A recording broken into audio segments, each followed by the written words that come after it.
Selamat malam, Mbak Gatot. Selamat malam, Rayu. Kali ini kedatangan kami ini spesial ingin membahas tentang barusan hajat akbar, yaitu pesta demokrasi yang diselenggarakan di negara kita. Dan seperti kita ketahui bersama bahwa untuk perhitungan sementara yang unggul yaitu paslon nomor 2 Pak Prabowo dan Mas Gibran. Terkait dengan hal tersebut, ada kemarin itu pernyataan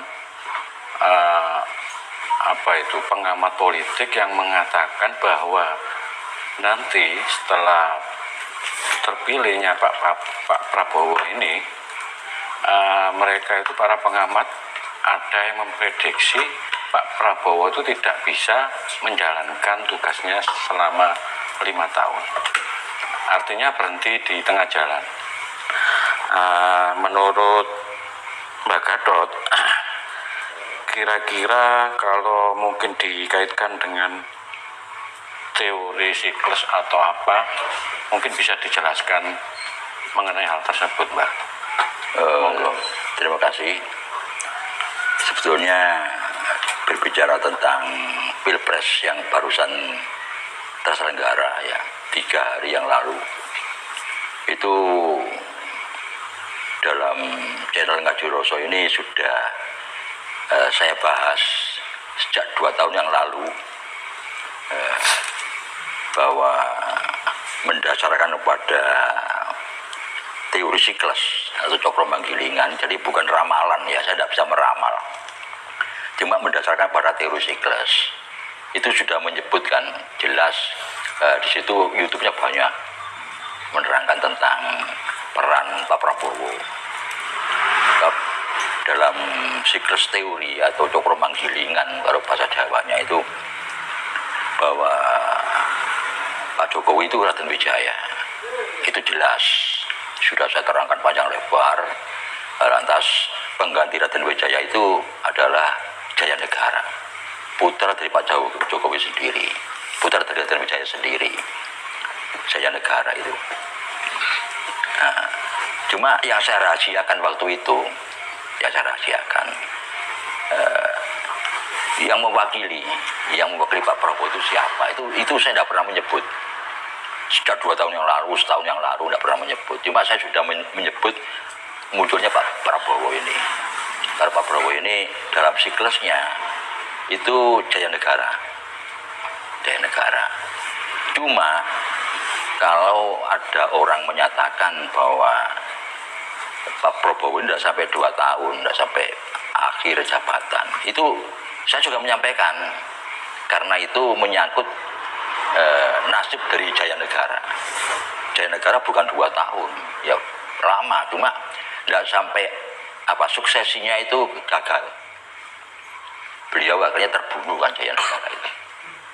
Nah, di sini itu kalau saya cermati siklus teori ya, atau permanggilingan, itu tidak akan terjadi.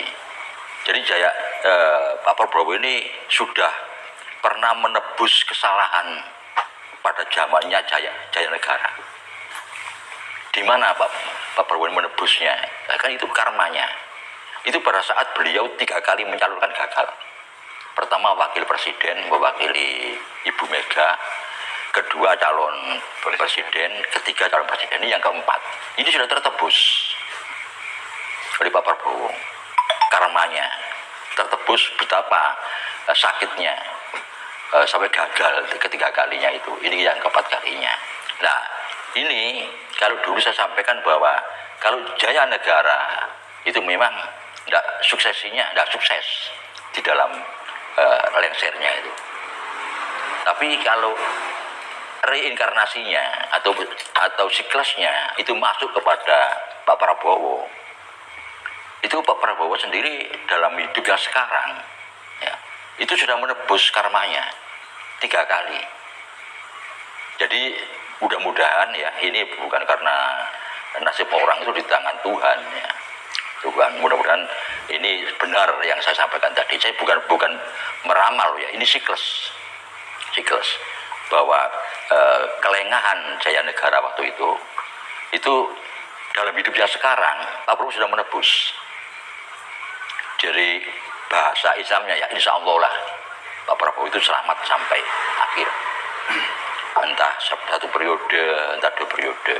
Nah ini kalau menurut pengamatan saya dari siklus teori atau Cokromanggilingan. Nah, cuma dalam konsep Cokromanggilingan itu sering menyebut orang figur ya, sering menyebut figur, juga kadang-kadang simbol yang disampaikan itu simbol, bukan figur, bukan figur. Jadi contoh ya, sekarang Raden Wijaya itu mengawini anak 4 Kertanegara, anak 4 Kertanegara. Yang pertama namanya Tribuana, yang kedua tidak salah itu Mahendra Dewi, Rajendra Dewi, yang terakhir Gayatri. Nah ini sebagian besar siklusnya itu bukan pada figur, sebagian besar pada figur, sebagian tidak. Nah, lantas Raden Wijaya juga mengawini istri yang kelima, Dara Petak dari Melayu, yang diperkirakan dari Indochina. Nah ini yang punya anak Jaya Negara, di mana si Dara Petak sebelum dinikahi oleh Raden Wijaya, beliau minta mau dikawini, tapi kelak kalau anak laki-laki menuntut untuk sebagai putra mahkota, maka dikabulkan. Otomatis dari ibu yang lain kan protes. Iya. Nah, tapi tetap dilakukan karena ini sudah kesepakatan sebelumnya. Nah, kalau saya ulangi lagi, jadi di sini digambarkan bahwa figur Jaya Negara ini keras orangnya. Nah, ini mirip dengan Pak Prabowo ini, karena Pak Prabowo ini juga punya darah Melayu selain darah Indonesia Nusantara ya. Nah, tertebus di situ. Jadi karma yang dilakukan, karma yang dilakukan oleh Jaya Negara tadi, oleh Pak Prabowo sudah tertebus dengan pencalonan 4 kali wakil presiden, dan sekarang ini berhasil keempat kalinya. Ini insya Allah karma tidak termakan lagi. Beliau akan berhasil sampai selesai, walaupun mungkin 1 periode, entah 2 periode. Ini menurut analisa saya. Semua nasib manusia, apalagi kematian itu di tangan Tuhan, jangan Allah ya, bukan tangan manusia. Iya. Nggak bisa disikluskan juga, kadang-kadang meleset. Cuma pemikiran saya demikian. Jadi tidak sampai terjadi yang waktu itu sangat mengganggu stabilitas pada zaman suksesi Raden Wijaya itu, sehingga Jaya Negara sampai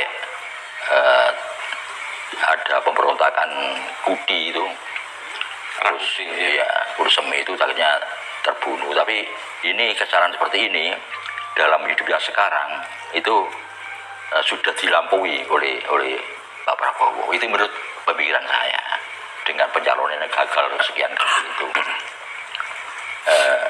Lantas teori siklus itu menyebutkan sebagian juga bukan figur tapi simbol. Nah sekarang 4 anak Kertanegara yang akhirnya dikawini oleh Raden Wijaya, jadi menjadi 4 istri Raden Wijaya plus yang kelima Dara Petak. Atas siapa 4 ini? Bukan berarti Pak Jokowi punya istri 4, enggak begitu. Iya. Enggak begitu, Pak Jokowi cuma 1 kan istrinya. Nah 4 ini siapa? Lah karena 4 ini putra Kertanegara, ini simbol. Jadi 4 kekuatan. Ini siklusnya. Kalau menurut saya pribadi loh ini, maaf, jadi bukan saya geminter, ini cuma membaca siklus saja, bukan meramal. Jadi 4 ini merupakan kekuatan. Misalnya kekuatan darat, laut, udara, Polri. Dari angkatan darat, angkatan laut, udara, Polri. Kenapa? Karena Kertanegara ini kan ke Pak Harto, dan 4 angkatan ini dalam pembinaan Pak Harto dibina oleh Pak Harto sebagai presiden, panglima tertinggi, apalagi beliau itu jenderal besar, ya. Beliau lah yang membina baik itu karakter, sistem pendidikannya itu dalam masukan Pak Harto sebagai presiden panglima tertinggi. Nah, sehingga setelah Pak Jokowi mengawini 4 anak Kertanegara, Pak Jokowi harus mampu merawat 4 unsur putra iya. dari Kertanegara ini. Ini yang nanti diwarisi oleh Jayanegara, yang diwarisi oleh Pak Prabowo. Harus dengan adil beliau merawat 4 ini. Angkatan Darat, Laut, Udara, Polri. Harus dibina, difasilitasi, dibina, dan segala itu secara adil. 4 ini juga punya artian 4 agama.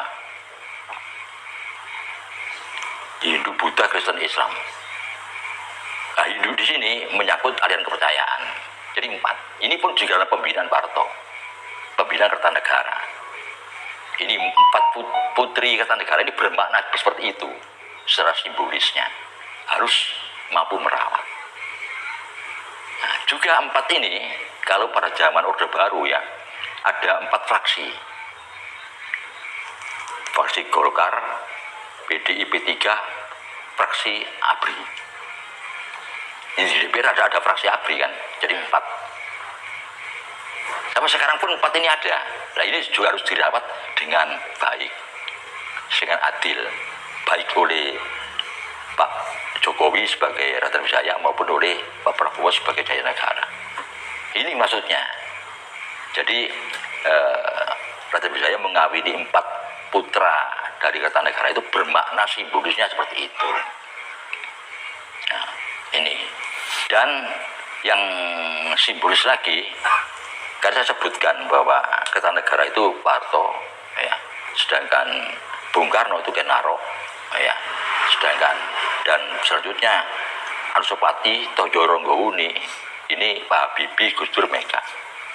Nah, ya, dan kekuatan ya yang saling bertikai, garis keturunan Ken Arok, garis keturunan Tulah Metung Ken Dedes, garis keturunan Ken Dedes Ken Arok, garis keturunan Ken Arok Ken Umang. Ini munculnya di zaman sekarang nasionalis, agama, dan komunis. Nah, jadi ada 3 kekuatan. Walaupun sekarang komunis tidak ada, tapi tetap 3 kekuatan. Nah, ini akhirnya tercermin di dalam Pilpres, 3 kekuatan itu. Makanya semua itu kita harus mempelajari sejarah masa lampau karena sejarahnya ada. Nah, seperti contoh lagi ya, yang pernah saya sampaikan waktu itu, Mas Hendra mengejar kepada saya kalau saya mengatakan bahwa nanti yang wakil dari Pak Prabowo sebagai capres itu adalah wanita. Ini yang tidak pernah saya buka. Dan saya bisa buka wanita. Jadi bahkan saya didesak, saya tidak mau karena ini alam. Saya tidak mau mendahului alam. Ternyata bukan. Lantas kalau saya buka sekarang karena sudah selesai ya Pilpres ya. Sebetulnya pemikiran saya itu sekelanya pada Bu Iriana, istri Pak Jokowi sendiri. Tapi kok meleset kepada Gibran.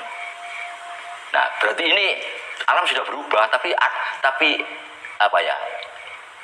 Tapi titik-titiknya jelas, tetap tidak berubah. Poin-poinnya tidak berubah. Gitu. Kalau konon ya, itu setelah lesernya Raden Wijaya ganti Jayanegara, baru Tribuana Wijaya Tunggadewi. Baru munculnya Hayam Wuruk dan Gajah Mada. Tapi sekarang kok wakilnya Pak Prabowo lagi. Nah, ini kan gampang hitungannya. Alam merubah, tidak mau didahului. Alam itu lebih sangat paham. Kita kan manusia biasa hanya mengira-ngira saja. Itu waktu itu saya lebih cenderung kepada Bu Iriana yang mewakili Pak Prabowo. Tapi rupanya kalau saya lihat-lihat, saya dengar tidak mau boleh. Nah berarti di sini munculnya ayam buruk Gibran itu siklusnya. Iya, iya. Kalau boleh Mbak, berandai-andai Mbak ya. Misalnya Pak Prabowo nanti benar-benar lengser. Terus kan beliau kan misalnya masih belum Pak waktu selesai menjabat. Terus apakah nanti itu Mas Gibran yang akan menggantikan kedudukan dari Pak Prabowo? Kalau menurut teori siklusnya jenengan itu mungkin bisa dijelaskan Mbak. Nah, kalau pertanyaan itu ya regulasi yang menjawab. Jadi Undang-Undang Dasar 45 itu siklus itu hanya ngikuti aja. Bagaimana menurut Undang-Undang Dasarnya? Ya wakil menggantikan. Iya. Iya, kalau presiden misalnya atau gubernur, bupati berhalangan tetap. Nah, berhalangan tetap itu kan jelas apa yang maksudnya kan jelas. Bukan berhalangan sementara, berhalangan tetap otomatis wakil kan naik. Nah ini. Tapi kalau ditarik ke siklus melompat, berarti melompat. Mestinya setelah Jaya Negara Tribuana itu Kak Dewi. Enggak langsung ke ayam muruk ini Pak. Enggak. Tapi kenapa kok Aram seperti ini? Aram tidak mau didahului. Aram itu punya kebijaksanaan sendiri. Itu Alam itu. Sehingga dengan munculnya Gibran ini pas. Karena rupanya Bu Iriana rupanya tidak mau begitu, sehingga terpaksa Pak Jokowi sebagai, mungkin kalau saya amati rupanya paham siklus ini paham. Di sini yang kadang-kadang kita ini prihatin ya, karena Pak Jokowi itu presiden, ya orang intelek, berpendidikan tinggi, mengerti politik dan sebagainya. Tapi sebagai orang Jawa tidak lepas dari paham Jawa. Sedangkan orang-orang yang tidak cermat, wah ini membangun dinasti, enggak, hanya nuruti siklus. Jadi perintah dari siklus itu yang diikuti.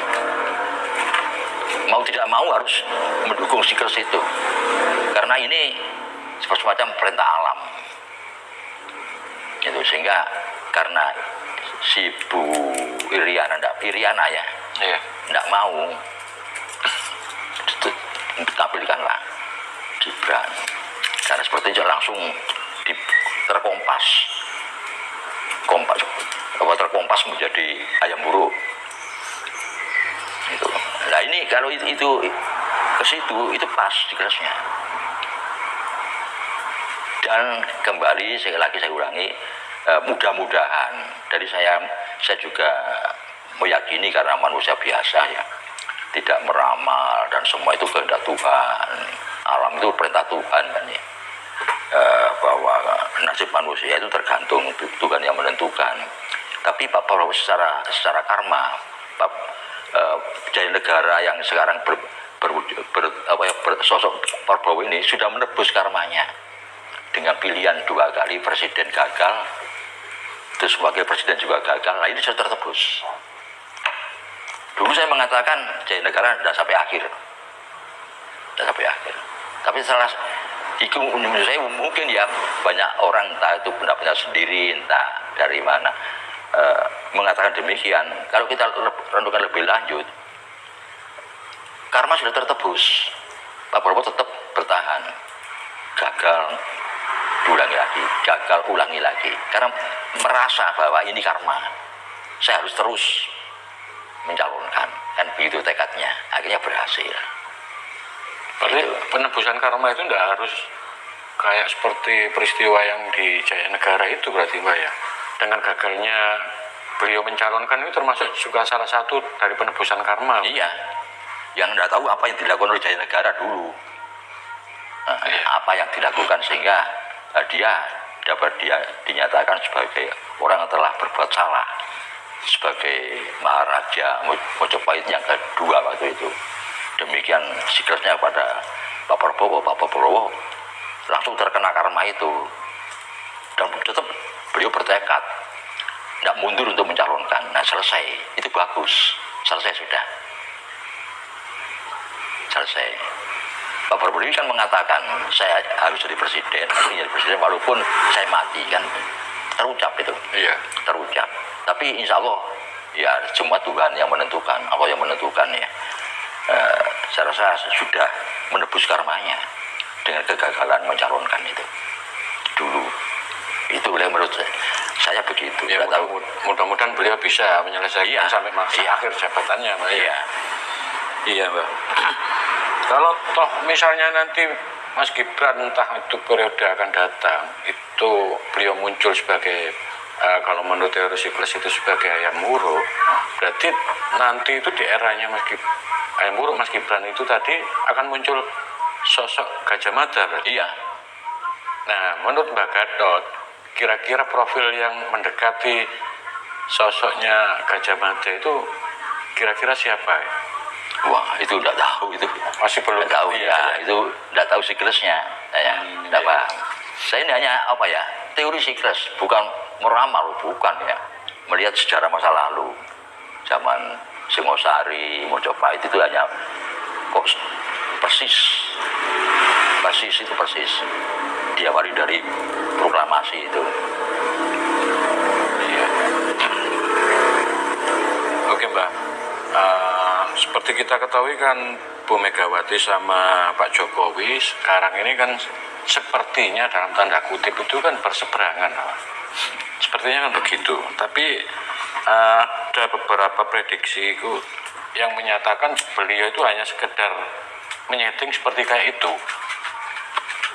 Kalau menurut Mbak Gatot, kira-kira perihal hubungan antara Bu Megawati sama Pak Jokowi itu akan gimana, Mbak, untuk kedepannya? Saya enggak paham sampai ke situ politik ya, saya bukan orang politik misalnya ya. Cuma ini Pak Jokowi berpegang kepada Cokro Manggilingan, Iya. dia konsekuen, dia disiplin dengan paham itu sebagai petunjuk alam yang tidak mau, beliau tidak ingin mengingkari atau tidak ingin melanggar, ini tidak dipahami oleh lingkungannya, tidak dipahami, dianggap karpe dewi. Iya. Lingkungan tidak memahami, karena Pak Jokowi kan orang Jawa, dia Muslim, dia orang berpendidikan, dia orang politik, tapi orang Jawa berpegang teguh kepada paham spiritual, ketepatan paham spiritual siklus, jadi pegang. Nah ini aja, jadi mungkin Bu Mega tidak paham tentang Pak Jokowi yang seperti ini. Nah, mungkin yang namanya presiden ya, lurah caleg ngomong sing aneh-aneh ya, dia lurah ngomong aneh-aneh kan tidak enak. Jadi itu dirahasiakan. Itu yang kalau menurut saya begitu. Ada kemarin itu yang menjelaskan bahwa Pak Prabowo itu termasuk memang terah dari Mataram, Mbak. Beliau itu terah ke-8 dari Sultan Agung, dari Pangeran Kertanegara juga kalau tidak salah namanya itu. Nah, kalau menurut Mbak Gatot itu terah begitu sebagai suatu modal untuk pemimpin kita, pemimpin Indonesia, atau itu hal yang biasa itu kalau masalah terah itu? Begini, itu saya enggak karena siklus terbatas dan tidak bisa ke situ. Cuma ini, jadi siklus ini yang sekarang ini selain munculnya Jaya Negara dan awal munculnya Hayam Wuruk, ada satu lagi yang perlu diperhatikan. Menyatunya antara kekuatan Bung Karno dan Pak Harto. Ini pokok prinsip. Menyatunya kekuatan Pak Karno sama Pak Harto, iya. Sebab di Indonesia ini tidak ada dua kekuatan yang sehebat dua itu. Kekuatan Bung Karno dan Pak Harto. Selain beliau itu mempunyai kader, baik Bung Karno pun Pak Harto sampai sekarang masih kuat dan sangat kuat. Ya, juga militer yang sangat kuat. Juga punya konsep tentang pembangunan. Kalau Bung Karno dengan konsepnya Trisakti pembangunan ya. Jadi yang pernah sering kita dengar ya, berdaulat dalam bidang politik, berdikari dalam bidang ekonomi, berkeprojektan dalam bidang budaya. Pak Harto punya Trisakti kalau di pembangunan. ya. Pertumbuhan ekonomi cukup tinggi, pembangun di segala bidang, ya, pemerataan pembangunan dan hasil-hasilnya, dan stabilitas. Ini harus digabung. Jadi sekarang ini harus menyatunya antara kekuatan Bung Karno dan Pak Harto. Nah ini antara figurnya Bung Karno pada Pak Jokowi, ya, Pak Harto pada Pak Prabowo. Bergabung. Ya, pada Gibran ini figurnya Bung Karno. Nah, nanti terus Pak Prabowo ini figurnya Pak Harto, bergabung. Karena apa? Siklusnya begitu. Pada menjelang Kertanegara, mau zaman Singosari ya, ini menyatunya kekuatan antara garis keturunan Tunggal Metung Kendedes dan garis keturunan Ken Arok Kendedes. Ini dari garis keturunan Tunggal Metung Kendedes ini Jaya Wisnuwardana. Nah, waktu itu raja. Kalau dari keturunan Ken Arok Kendedes ini Narasimhamurti. Ini artinya menyatu. Tadinya kan saling menghantam. Amsopati toh Joyo saling menghantam. Tapi setelah zamannya Narasimhamurti dan zamannya Jaya Wisnuwardana ini bergabung, menyatu. Besarlah Singosari itu. Nah, lagi menyatunya antara garis keturunan Kendedes, Ken Arok Kendedes ini Raden Wijaya.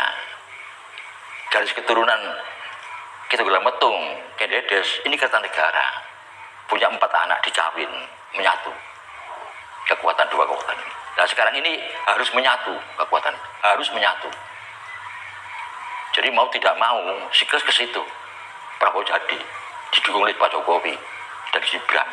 Ini menyatu dua kekuatan ini. Kalau ini benturan, hancur negara ini. Dan konsepnya menyatu, seperti IKN, membangun infrastruktur di mana-mana, suape uang utang, di samping mempersiapkan untuk nyaur kan sudah ada hilirisasi itu dilakukan, ditemukan konsep ini antara trisakti pembangunan dari Bung Karno dan trilogi pembangunan Pak Harto disatukan oleh Pak Jokowi dua beliau ini.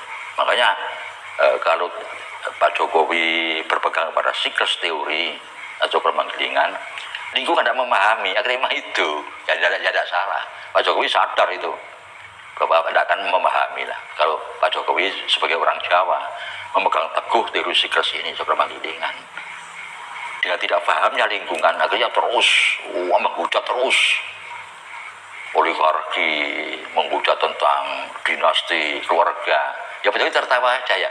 Oh tidak begitu, cuma mau menjelaskan tidak enak kan. Maksud presiden jelas sing aneh-aneh, loh ini kan tidak enak. Diam beliau. Ya itu risikonya. Ini karena tidak memahami. Terjadi dipatuh Pak Jokowi melakukan itu. Tapi sekarang siklusnya ke situ. 3 siklusnya itu. Jadi tentang menyatunya dua kekuatan, Bung Karno dan Pak Harto, tentang munculnya kembali Jaya Negara yang sudah menebus karma. Itu siklusnya. Yang ketiga apa? Yang ketiga itu ada 3 ya momen pada zaman lalu itu ketemu jadi satu tentang janji Sabto Palon. Itu janji Sabto Palon. Yang kedua tentang munculnya Gajah Mada. Yang menjelang Gajah Mada muncul, jangan-jangan sudah muncul bayi mungkin ya. Hayam Wuruk sendiri waktu lahir itu bencana alam di mana-mana. Itu ya. Terus lagi yang 3 dari 1 tadi awal Mojopahit. Jadi padahal 3 momen ini jamnya berbeda. Jamnya beda. Awal Mojopahit, ya ini munculnya Raden Wijaya. Terus janji Sabto Palon ini pada Mojopahit terakhir. Ya. Nah, terus kekuatan Supapalapa ini menyatu pada masa sekarang. Itu masa sekarang ini tiga-tiganya menyatu, makanya gerak ini. Alam pun nggak kuat menahan ini. Gak apa-apa, ini harus Sumpah Palapa ini harus terulang kembali. Ya Pak Prabowo ini. Dan sekarang Sumpah Palapa itu bukan juga Nusantara, dunia. Dunia sekarang ini. Bukan sekedar menyatukan Nusantara. Tanjung Pura, Dumpu, Gurun, Haru, Pahang, Tumasi, bukan sekedar itu, tapi dunia harus dilawan. Yang akan menghancurkan kita kan dunia. Nah, kita melawan kalimat WTO ini terjadi, terus kita dimusuhi. Jadi dan dunia nanti kalau terwujud Laut Cina Selatan itu sarangnya berhadapan antara Cina dengan Amerika itu. Jadi yang mengajaknya dia sama kita. Ini harus orang strategi betul yang paham ini. Ya mungkin Pak Prabowo itu orangnya yang sudah disiapkan. Jadi Sumpah Palapa terulang kembali dan sifatnya bukan Nusantara, dunia.